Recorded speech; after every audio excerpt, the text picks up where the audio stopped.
चर्चा है। देखिए माननीय सदस्य, मैं आपको फिर बोल रहा हूं, नहीं तो मुझे टोकना पड़ेगा। सदन नियम प्रक्रियाओं से चलेगा।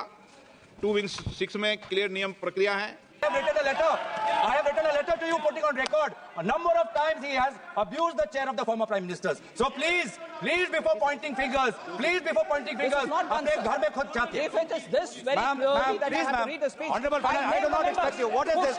Honorable, what is this going on? You should not. लेकिन इसमें जब हम वर्तमान प्रधानमंत्री का सम्मान करते हैं तो बार बार पूर्व प्रधानमंत्री पे ये लोग अपमानजनक शब्द क्यों करते हैं और उनके बातें रिकॉर्ड पे क्यों आते हैं, इसका भी आप बाद में सोचिए sir. It was music to my ears to hear a leading member of the opposition party say that they सम्मान करते हैं प्रधानमंत्री जी को. And quickly to add, when Treasury talks about previous prime ministers, they speak not in सम्मानजनक language. How many times has the prime minister been abused in this house by them? And how many times? अब बैठिए आप देखिए unparliamentary क्या बोल रहे हैं parliament का, लेकिन जो विषय है जिस पर डिबेट हो रही है उस पर बात करेंगे ना. आप पॉलिटिकल बात करेंगे क्या? ये राष्ट्रपति अभिभाषण पर चर्चा है क्या? बजट पर चर्चा तो करो आप. ये तो तरीका ठीक नहीं है ना. आप उपनेता हैं. नहीं, ये तरीका ठीक नहीं है. नो, आप बजट पर करें, सप्लीमेंट्री ग्रांट पर करें, मणिपुर की सप्लीमेंट्री ग्रांट पर करें. ये बंदूक के दम पर शांति लाना, ये व्यवस्था बंद करिए. मणिपुर के लोगों के साथ बात करिए. प्रधानमंत्री मोदी जी मणिपुर में जाएं, लोगों की क्या मन में क्या भय है उसको सुने. एक राजनीतिक रूप से ही मणिपुर में शांति आ सकता है. हम सकारात्मक रूप से यहां पे आप सुझाव दे रहे हैं. दूसरी बात यह है कि सर, जब भी कोई मुद्दा महत्वपूर्ण देश का आता है, आप हाल ही में मत करिए. आप देखिए, ठीक है, आप एक मिनट प्रधानमंत्री मोदी जी से और अपेक्षा करते हैं. शांत हो जाते हैं. माननीय माननीय प्रधानमंत्री जी जब पहले भी सदन के अंदर चलते सदन में पूर्व के प्रधानमंत्री जी भी गए हैं, और जब भी माननीय प्रधानमंत्री जाते हैं सदन को सूचित करते हैं, मुझे सूचित करते हैं, और उसके बाद प्रधानमंत्री जी हमेशा सदन को सूचित करके ही जाते हैं. हम प्रधानमंत्री का सम्मान करते हैं और प्रधानमंत्री का सम्मान करते हैं. लेकिन इसमें जब हम वर्तमान प्रधानमंत्री का सम्मान करते हैं तो बार बार पूर्व प्रधानमंत्री पे ये लोग अपमानजनक शब्द क्यों करते हैं और उनके बातें रिकॉर्ड पे क्यों आते हैं, इसका भी आप बाद में सोचिए सर. हम सभी प्रधानमंत्री वर्तमान और पूर्व प्रधानमंत्री को सम्मान करते हैं, लेकिन जब भी ट्रेजरी बेंच से अपमानजनक शब्दों का व्यवहार होता है बार बार रिकॉर्ड पे आता है सर. और हमारे तो रिकॉर्ड में रहेगा, पता नहीं सर, कल पता चलेगा. लेकिन जहां पर ma'am sir, yes, you said something very profound. You said something very profound. You said something very, very profound. I'd like to add to it. Sir, with due respects, it was music to my ears to hear a leading member of the opposition party say that they सम्मान करते हैं प्रधानमंत्री जी को. And quickly to add, when Treasury talks about previous prime ministers, they speak not in सम्मानजनक language. How many times has the prime minister been abused in this house by them? And how many times he was not even allowed to speak in the house? They stood in the bed and shouted. Will the honorable member Tarun Gogoi, his son, Gaurav Gogoi, apologize for the number of times they've called abusive names to the PM? Today he's ironing out all that. He's whitewashing all that. That's not allowed. He should have the grace. He should have the grace to admit that they have abused the prime minister. It was wrong, and they should not do it again. Through you, Honorable Speaker, through you, I request the Finance Minister to read the speech of the Prime Minister during the last session. His entire speech was abusing former Prime Ministers. I have written a letter to you putting on record a number of times he has abused the chair of the former Prime Ministers. So please before pointing fingers, अपने घर में खुद जाके. If it is this very clearly that I have to read the speech. Honorable, I do not expect you. What is this? Honorable, what is this going on? You should not have the patience to listen. You should have the patience to listen. You read through the speech. Have the patience to listen. Look at the way in which all of them are shouting. Now, look at the way in which all of them are shouting. Have the patience. Right? What Gogoi said is wrong? Gogoi said is wrong? Is that what they're saying? Is that what they're saying? If Gogoi had the large-heartedness to say that we should not abuse anybody, what's going on? So that shows the attitude of the Congress party. Gaurav ji, आप budget पे जो कुछ बोले हैं, आप आगे बढ़ो sir. तो विषय पर आगे बढ़ना चाहता हूँ. यही आपका स्ट्रेटेजी है. यही स्ट्रेटेजी आपका सुनने की ताकत नहीं है. दोबारा ये देखिए, ये स्ट्रेटेजी है. ये सर. बार-बार minister with a good spirit to say that we should respect the Prime Minister. None of them will agree. They don't want to agree. I'll get up every number of times that when an honorable member says you respect the Prime Minister, and that should be the attitude there. No, that member is honorable enough, but not the rest. अध्यक्ष महोदय, इधर अध्यक्ष महोदय, मैं बात इसलिए उठाया हूं क्योंकि आज हमारे देश के सामने हम प्रधानमंत्री मोदी जी को सुनना चाहते हैं, क्योंकि अमेरिका के राष्ट्रपति ने कहा कि अभी भारत और अमेरिका के बीच में जो टैरिफ को लेकर जो चर्चा हो चुका है उसमें भारत ने कबूल कर दिया है कि टैरिफ घटेगा। ये टैरिफ कहां आ गया बीच में इस बिल में? सर टैरिफ क्यों आया मैं बताता हूं। मैं टैरिफ क्यों आता, अध्यक्ष महोदय मैं आपका प्रश्न में उत्तर देता हूं। ये टैरिफ इसलिए आता है क्योंकि ये टैरिफ हमारे ऑटोमोबाइल सेक्टर के साथ जुड़ा हुआ है, ये टैरिफ हमारे टेक्सटाइल के साथ जुड़ा हुआ है, ये टैरिफ हमारे जेम्स और ज्वेलरी के साथ जुड़ा है, ये टैरिफ हमारे स्टील नट्स के साथ जुड़ा है, और सबसे महत्वपूर्ण ये टैरिफ हमारे किसानों के साथ जुड़ा है। हमारे किसानों को बचाना है सर, इसीलिए हम जानना चाहते हैं कि भारत सरकार ने कौन से सब्जेक्ट्स पर अब टैरिफ घटाने की बात उन्होंने अमेरिका को सूचित किया है। और ये बात तो सर मुझे नहीं लगता कि कॉमर्स मंत्रालय को भी पता होगा, क्योंकि बहुत से चीजें प्रधानमंत्री मोदी जी व्यक्तिगत उनका पर्सनल मैटर होता है, वो व्यक्तिगत रूप से वो बातचीत करते हैं देश के पक्ष में। अब बैठिए, आप देखिए अनपार्लियामेंट्री क्या बोला है पार्लियामेंट का, लेकिन जो विषय है जिस पर डिबेट हो रही है उस पर बात करेंगे ना आप पॉलिटिकल बात करेंगे क्या? ये राष्ट्रपति अभिभाषण पर चर्चा है क्या? बजट पर चर्चा तो करो आप। ये तो तरीका ठीक नहीं है ना, आप उपनेता हैं। नहीं ये तरीका ठीक नहीं है। नो, आप बजट पर करें, सप्लीमेंट्री ग्रांट पर करें, मणिपुर की सप्लीमेंट्री ग्रांट पर करें। हाँ माइक बंद हो जाएगा। सर हमें किसानों की बात करनी है, ऑटोमोबाइल सेक्टर में जो काम करते हैं वो बात करनी है, टेक्सटाइल्स के सेक्टर में जिन लोगों की रोजगार मिलती है उसकी बात करनी है। तो सर उसके हित में हम बोल रहे हैं कि कौन से क्षेत्र में टैरिफ घटा है, ये बात हमें प्रधानमंत्री मोदी जी बताएं, क्योंकि बहुत से मामलों पर वो व्यक्तिगत रूप से करते हैं नेगोशिएट। राफेल के मामलों में व्यक्तिगत रूप से उन्होंने नेगोशिएट किया, तो इसमें भी हम जानना चाहते हैं कि कौन से विषयों पर भारत टैरिफ घटाएगा। और ये भी हम जानना चाहते हैं क्या भारत ने सोचा है कि हम अमेरिका पर रेसिप्रोकल टैरिफ्स लगाएंगे? क्या भारत ने यह सोचा है कि माननीय सदस्य, मैं आपको फिर बोल रहा हूं, नहीं तो मुझे टोकना पड़ेगा। सदन नियम प्रक्रियाओं से चलेगा, 2-6 में क्लियर नियम प्रक्रिया है। मैं आपको बार बार आग्रह कर रहा हूं और बार बार विषय को डाइवर्ट करते हैं और आप फिर कहेंगे मुझे बोलने नहीं दिया। सदन तो नियम प्रक्रियाओं से चलेगा, बोलिए। लेकिन सर कॉमर्स मंत्रालय से है सर, पूरा देश देख रहा है, पूरा देश जानना चाहता है सर। क्या जानना चाहता है? आप 15 से 19 जो इस पे बोले ना, टैरिफ को लेकर पूरा देश चिंतित है सर। ट्रेड डेफिसिट को लेकर पूरा देश चिंतित है सर। हम पूरा देश लास्ट बार आप अगर इधर उधर बोलेंगे तो मुझे दूसरे वक्त को बुलाना पड़ेगा। क्लियर कट बात, आप बोलिए सर। पूरा देश देख रहा है सर। ठीक है, सदन तेरा देश तो नियमों से चलेगा, नहीं चले नियमों से चलेगा। सदन पूरा देश देख रहा है, बोलिए तो ठीक, सदन पूरा देश नहीं बोलने देंगे सर। बार बार ऐसे उदाहरण आते हैं, बार बार, और आप बीच में डिस्टर्ब मत कीजिए। बार ऐसे उदाहरण आते हैं कि सरकार एक कदम लेती है और फिर 2 कदम पीछे जाती है। उसका एक और उदाहरण है sovereign gold bonds. Sovereign gold bonds ये सरकार ने 2015 में लाए। 2015 में ये सरकार ये सॉवरेन गोल्ड बॉन्ड्स इन्होंने शुरुआत की, और अभी हाल के बजट में जब इनका पूरा ये स्कीम फियास्को हो गया, पूरा स्कीम फ्लॉप हो गया, अब ये स्कीम को बंद करना चाहते हैं। क्यों? क्योंकि इनका मंशा ये था कि बाहर से जो गोल्ड का इंपोर्ट आता है वो घटना चाहिए। इनका प्रेस रिलीज में यही सरकार का ये था जब सॉवरेन गोल्ड बॉन्ड्स आया। अब मैं जानना चाहता हूं आदरणीय वित्त मंत्री से कि sovereign gold imports since 2016 has it gone up or has it gone down? Which one of your objectives of the sovereign gold bond scheme have you achieved? We want to know.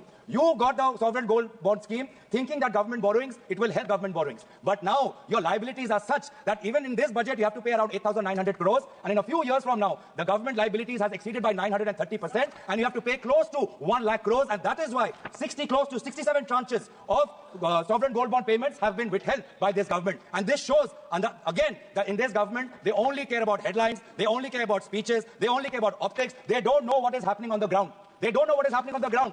अब बात आती है GST की। GST बोल सकते हैं ना sir? अभी वित्त मंत्री ने दोबारा कहा कि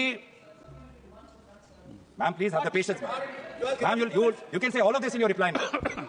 Please on all of, ma'am, you hear your speakers also. You hear when your speakers come, you tell them also the same thing. Please tell them the same thing. Please tell them the same thing.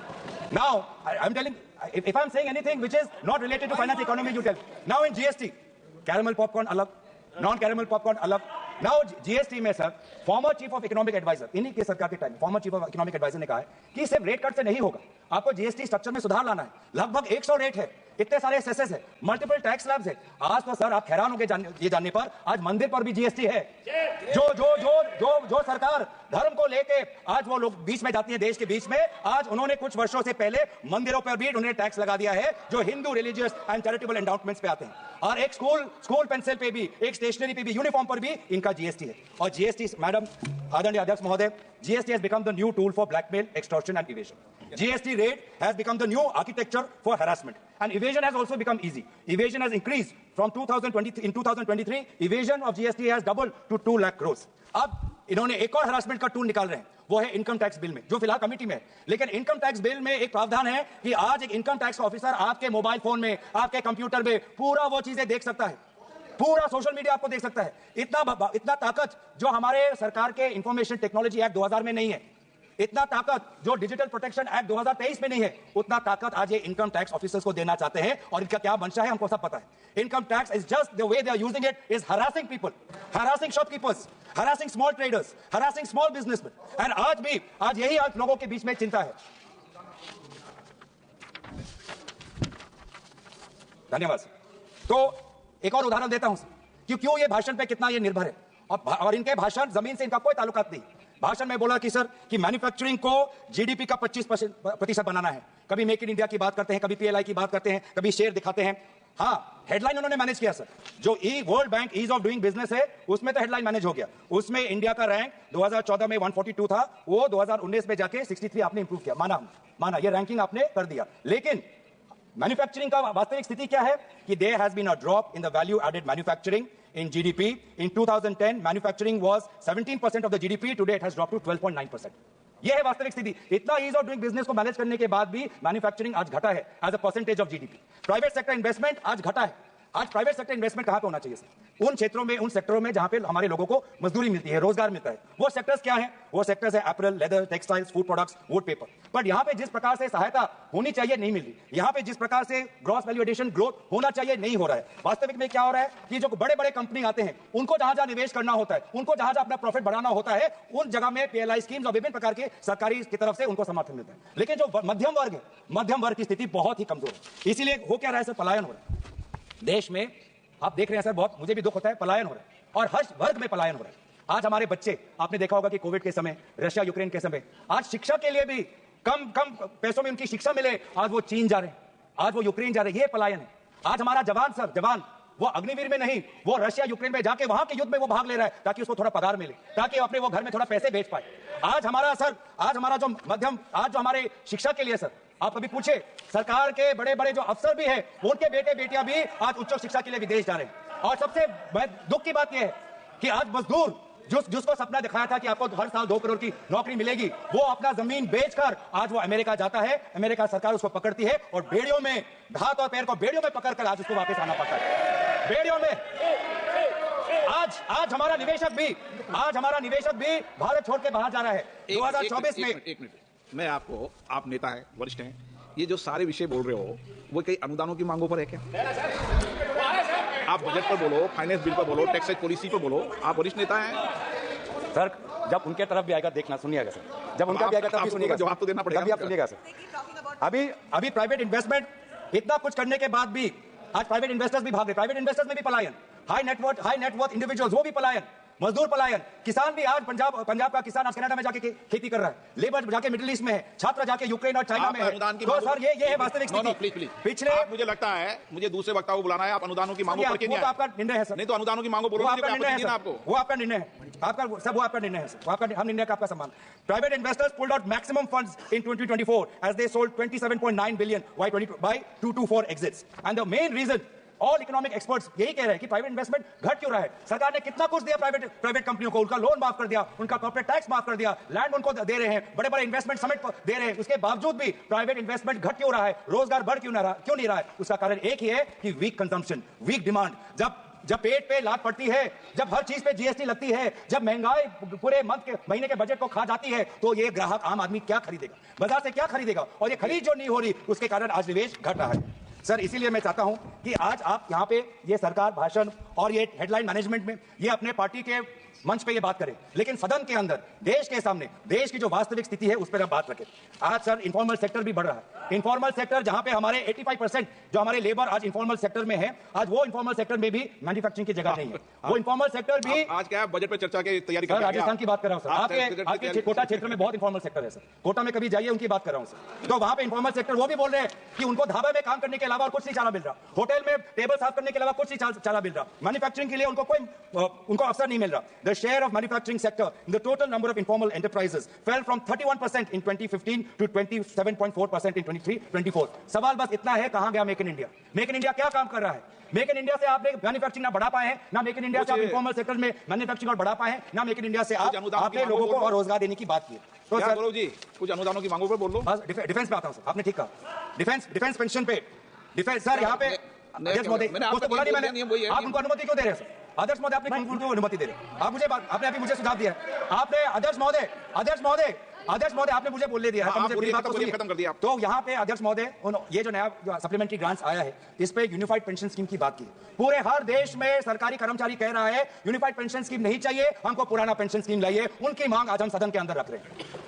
आज defence pension, आज supplementary grants की बात करें, defence pension का उल्लेख किया गया है, लेकिन डिफेंस पेंशन भी, और डिफेंस का व्यक्ति भी ये कह रहा है कि कैपिटल इन्वेस्टमेंट जो होना चाहिए वो मात्र 25% है। डिफेंस का टोटल बजट जो आज है अराउंड $79 बिलियन है, जबकि चीन जैसा एक जो देश है, तुलना के तौर पे कह रहा हूं, लगभग $256 बिलियन उनका इन्वेस्टमेंट है। हर दुनिया के हर कोने में विभिन्न देश अपने डिफेंस बजट को बढ़ा रहे हैं, यूके में बढ़ा रहे हैं, जर्मनी में बढ़ा रहे हैं, लेकिन हमारे देश में मात्र 4% रहा है डिफेंस बजट। तो इसीलिए ये अग्निवीर और डिफेंस के पेंशन बजट को, ये जो अकाउंटिंग जो करना चाहते हैं, इसको आप परे रखिए। राष्ट्रीय सुरक्षा को एक अकाउंटिंग एक्सरसाइज मत बनाइए। राष्ट्रीय सुरक्षा को अकाउंटिंग और ऑडिटिंग के नजर से मत देखिए, राष्ट्रीय सुरक्षा को हमारे टेरिटोरियल इंटीग्रिटी से देखिए।